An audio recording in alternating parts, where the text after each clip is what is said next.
to help disaster victims in the country under the supervision of a National Disaster Management Agency. This move is not the first of its kind, with Munazamat al-Dawa al-Islamiyah already known for its immense contribution to the various sectors in the country, among which disaster is key.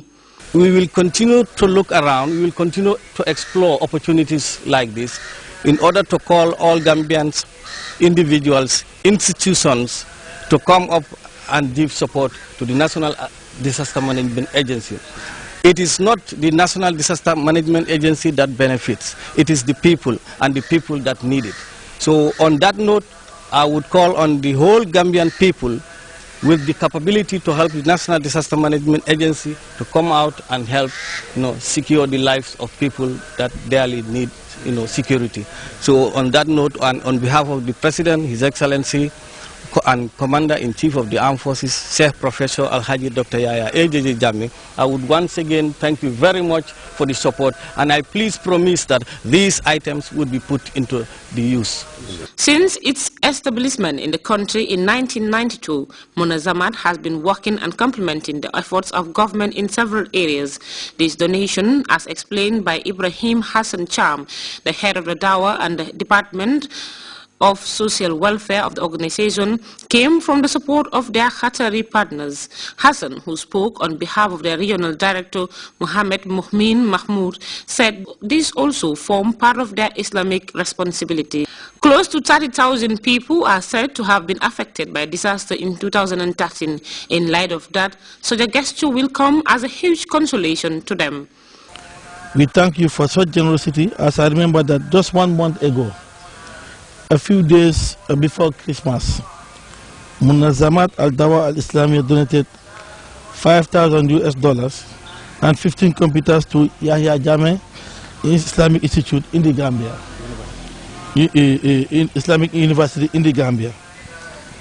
In June 2012, Munazamat also donated 125 kVA generator to the Ministry of Health and Social Welfare for the supply of power to health facilities in the West Coast region, as well as 1,000 bags of rice to the Gambia government, received by Her Excellency, the Vice President of the Republic of the Gambia, on behalf of the government. These bags of rice and cement are expected to be transported to the National Disaster Management Agency, under whose supervision they are to reach the expectant beneficiaries. Rohi Bitey, Grts News. The Gambia Ports Authority informs the general public that ferry Kanilai will be withdrawn from service on Tuesday, the 28th of January 2014 at 1600 hours for preventive maintenance works. A media release from the Gambia Ports Authority says normal ferry service will be restored on Thursday, 30th January 2014. The Ministry of Health and Social Welfare, in partnership with the National Nutrition Agency, NANA, with support from the World Bank, have jointly implemented a pilot project on maternal and child nutrition. The project was officially disclosed to the public at the Ministry of Health. We have details in this report. Pilot project on healthcare waste management plan, jointly with the maternal and child nutrition and health pilot project, was developed and subsequently disclosed to the general public on Tuesday. The disclosure meeting was held at the Health Ministry, attended by the Minister of Health and Social Welfare, partners from the World Bank and health officials. For us at the Ministry, we are very much committed to this RBF without any reservation. And we are happy to work very closely with the National Nutrition Agency in this pilot program. And we're looking forward to full implementation. And I know my team will not disappoint me, and I think we are ready on the ground. Dr. Jammeh and his team and the task force at the Ministry also set to deliver. So we are coming to learn. Personally, I'm very committed to RBF issues. The project was highly welcomed by the minister and his team and said they are looking forward to full implementation. The health minister also gave assurances of his ministry's commitment and full participation. The executive director of NANA, Moduchia Senfal, disclosed that $850,000 is what they are currently piloting, noting that this pilot will eventually lead to a project worth $8 million. Mr. Fall recalled that the pilot project was officially launched 3 months ago by the Vice President. The project started around the 1st of December and it is only so far in the North Bank West, because that is the area where we are piloting, so that we want to test the ground, feel the waters before we expand to the rest of the country. And I think results are beginning to trickle down. I think when the senior management begin to share those results, definitely we will begin to see that a difference is being made. The executive director hailed the relationship between the Health Ministry and the National Nutrition Agency and went on to state the importance of having a healthcare waste management in the country. This is one of them. The healthcare waste management is something that a country should have. I am not saying the Gambia did not have it, but all along we were trying to get it, but we did not get it. But I think this is an opportunity for the ministry to have one in place, and I think it will add value to what we are doing. According to Menomolda Sibanda, the team leader from the World Bank, the pilot is worth $850,000, which was approved in May and took effect in June. He added that the disbursement started towards the end of November and will run until the end of June next year.